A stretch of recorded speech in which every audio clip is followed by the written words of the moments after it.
What's up, guys? My name is Austin, and you're watching Econometrics with Austin. Alright, guys, so this is going to be kind of a short one. I'm getting in here late. My girlfriend was supposed to be flying in tomorrow, but obviously with everything going on, I'd canceled that flight, so I thought. But I got an email today that her flight had been canceled, and she was rebooked on another flight, which she wasn't supposed to be on the flight to begin with.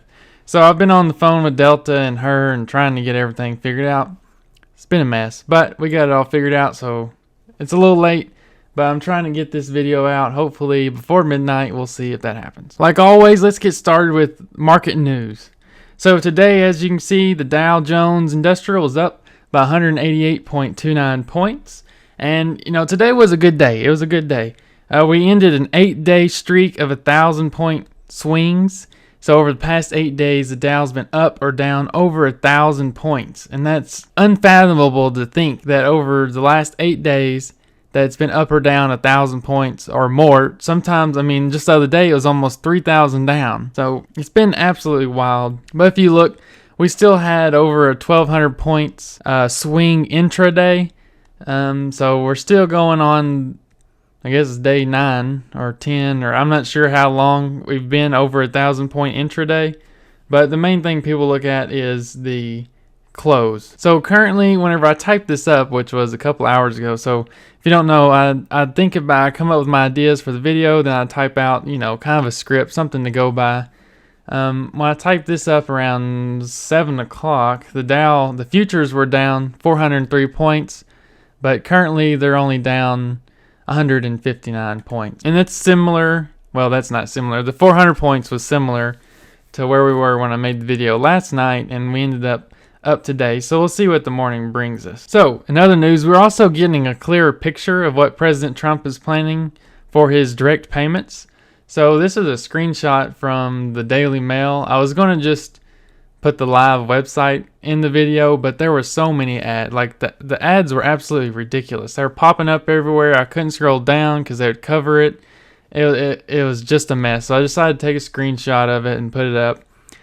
So they're planning 2 payments of $1,200 to every American making $75,000 or less, plus an additional $500 per child. So say if you're married with 2 kids, that's $2,400 between you and your wife, plus another $1,000. So you get $3,400. That's like my whole month's paycheck right there from the government, and you get 2 of those. So this is going to be great. It'd be amazing.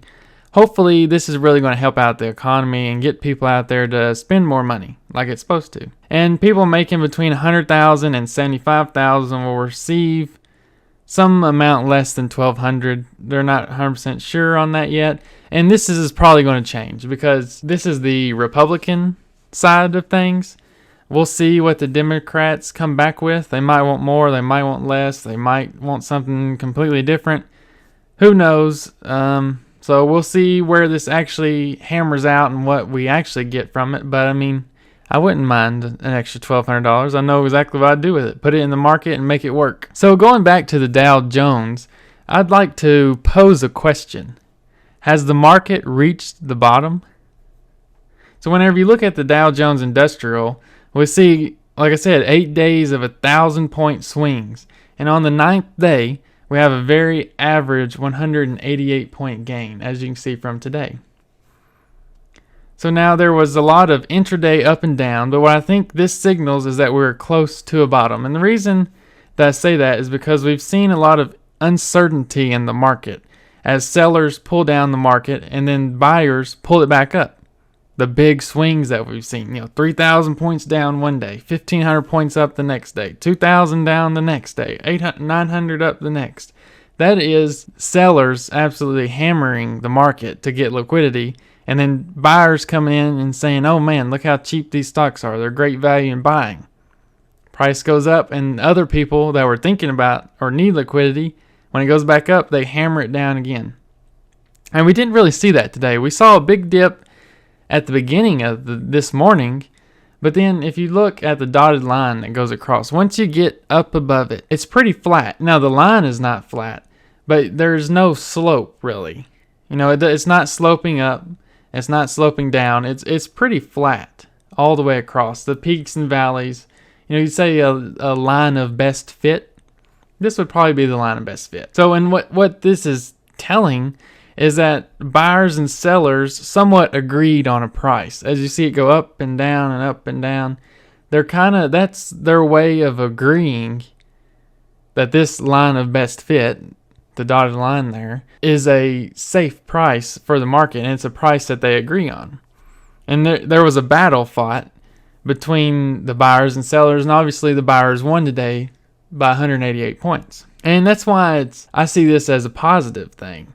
It dampened the volatility. They're still up and down, but this up and down that you see after it gets up above the line for the first time is pretty much a regular intraday pre-coronavirus trading. It's pretty normal of what you would see on the Dow in a day. And it also, I'll say, brought us close to equilibrium. There's really not an equilibrium in the stock market. There is. The price at close every day is technically equilibrium, but there's no such thing as a perfect equilibrium. A perfect equilibrium in the market would be zero, to where exactly the same number of buyers and the same number of sellers bought and sold in that day. So there would be zero gains. The price would stay the same. Kind of like in a regular market, the price of a cheeseburger at McDonald's doesn't really change because supply and demand, that's pretty set. But I do think that we're close to the bottom. The Dow Jones being relatively flat today, whenever you look at it, there's no slope or trajectory up or down, shows me that investors are starting to agree on a price, and some of the fear is now leaving the market. And I'll say for now. It's leaving for now. Because the coronavirus news isn't going to get better anytime soon. More tests are available that we didn't have, which means more people are going to be tested, which means more people are going to be confirmed to have it. So the news is not going to get any better. It's going to get bad. It's not going to get any better. But I think that President Trump's stimulus plan will be passed either this weekend or early next week, hopefully. And that's going to boost the economy and the markets in the short term. And the thing that I fear the most are the next earnings calls. This is what's really going to test the market, are the earnings calls. And those are set to begin in a few weeks. Starting in April and May, we start to see some major earnings calls from some of these major companies that have been severely affected by the coronavirus. And I think, once we see these earning calls and investors really see and hear from these companies how much money they've actually lost, I think that will cause another large, huge sell-off as companies, they start to cut dividends. That's going to be the big thing. Once these earning calls, more than likely they're going to say, hey, sorry, but we got to cut dividends because we're losing so much money. And that's really going to turn a lot of investors off. And so what I think, this is my personal opinion, I think we could see another 15% reduction in the market price during this time. After the earnings calls, I think we're going to see another 15% drop in the market price. So currently, we're off 30% from highs. And I think that if the president's stimulus passes, the next market bounce. So I think we're hovering on the bottom, and whenever that stimulus passes, we're going to see a bounce. And I think conservatively, maybe aggressive, I'm not sure exactly how this would be, but I'm thinking a 10% bounce. So I think once his stimulus passes, we're going to see a lot of investors start pouring money into these companies that he's going to keep afloat. The ones that were worried about going under that he's going to keep afloat. I think money's going to start pouring into those once this stimulus passes.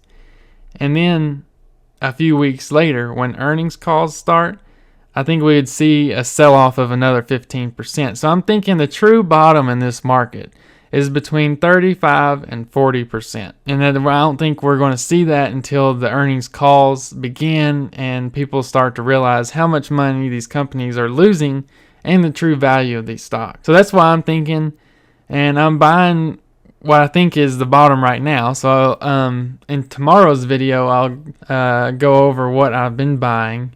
I bought some today. I'm going to buy some more tomorrow. I kind of was waiting because some of the stocks I was wanting to get into were up today.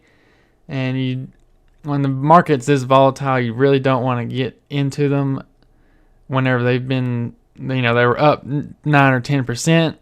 I mean, it was only like they were up $1, but they're so cheap that was 10%.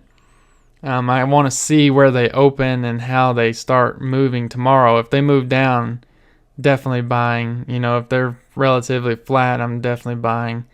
But if they jump way up in price, I'll let them go and see what happens on Monday. But, if prices go up from what I've bought another 10, 15%, more than likely I'll sell out, because I'm really thinking that these earnings calls are what's going to really hurt the market and it's going to drive price way down. But anyways, guys, this was a short one. It's really late here. It's 11:30. Normally I have these out by 10 o'clock, so I normally record around 8. So it'll probably, maybe I can get this out by 12. I'm not sure. But anyways, thanks for watching. Be sure to leave a like on the video and subscribe. And I'll have a new video coming out tomorrow. Next week, I'll talk about that more in tomorrow's video. But next week, hopefully we'll have 3 videos out. I can't do every day. I'll be going back to Memphis and hopefully finding a new place to live. But anyways, guys, thanks for watching. Be sure to like, subscribe, and I'll see you in the next video.